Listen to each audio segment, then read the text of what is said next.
Tuesday, the 28th of March, 2023. Financial struggles and self-respect in Brazil.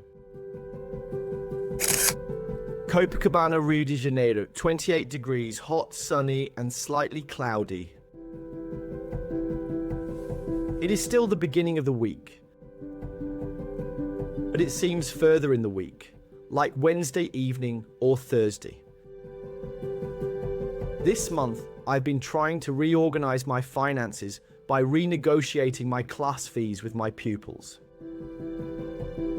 It has been exactly a year since I last increased my fees, but other factors make it difficult.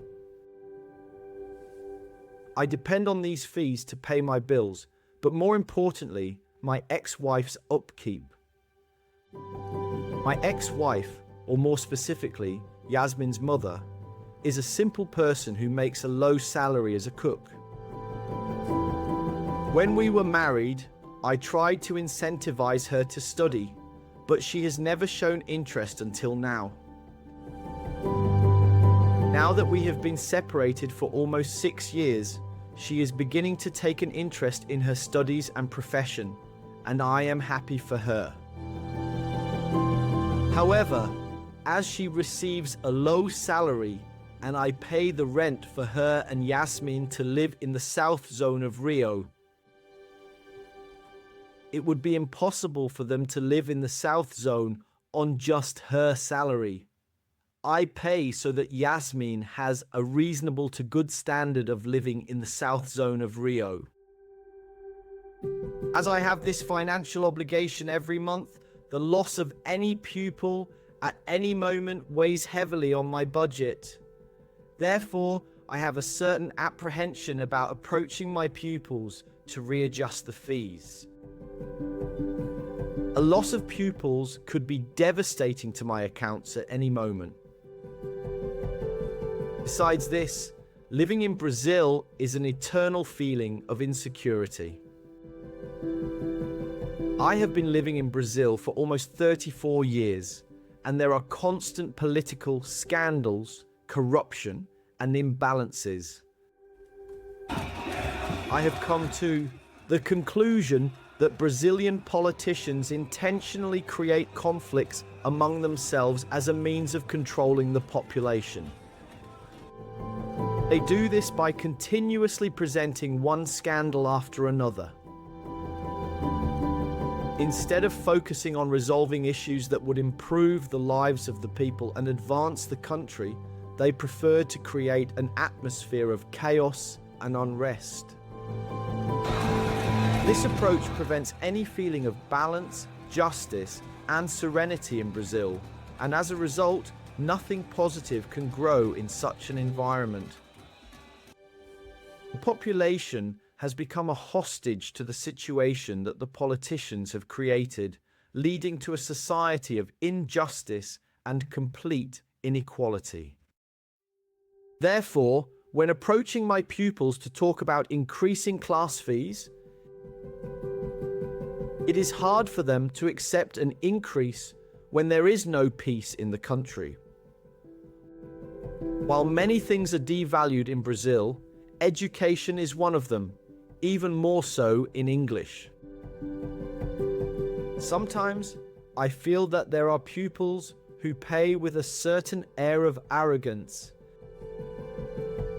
insinuating that he or she is doing me a favor and that I should be thankful for the little money I receive.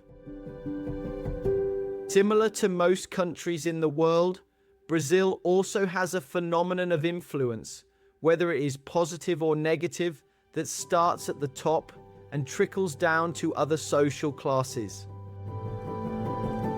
When the president and his circle believe that they are superior and can do whatever they want, as is the case in Brazil, other social classes also tend to adopt the same attitude.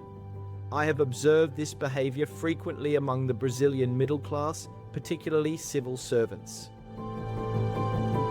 As I have grown older, I have become less tolerant of people who show disrespect or don't appreciate the quality of my teaching services.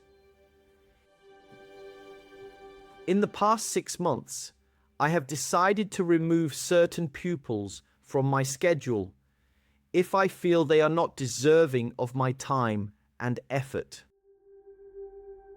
This includes pupils who are ignorant and don't value my classes, or those who feel that they are doing me a favor by paying for my services. In some cases, it may be a combination of both. My decision to do this is motivated by my desire to focus on those who are genuinely interested in learning and who appreciate my expertise. It is quite amusing when, in a polite and cordial manner, a teacher decides to stop giving classes to a particular pupil or person.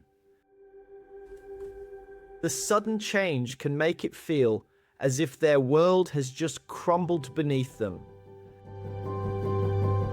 As I mentioned before, I am exhausted and no longer have the patience to deal with the toxicity. It's crucial to set boundaries and have self-respect in such situations. I wrote this diary entry at the end of the month, and it has given me a new motivation to resolve my pending financial issues. Since April is my birthday month, I feel that I deserve to take care of these issues as a gift to myself. I believe that starting my new year with a little more money will be really helpful. I'm tired of being poor and broke in Brazil. It must stop now. In bed by 9:30 p.m. Thank you. Thanks for reading my blog. Check out my other posts and share your thoughts in the comments. Richard.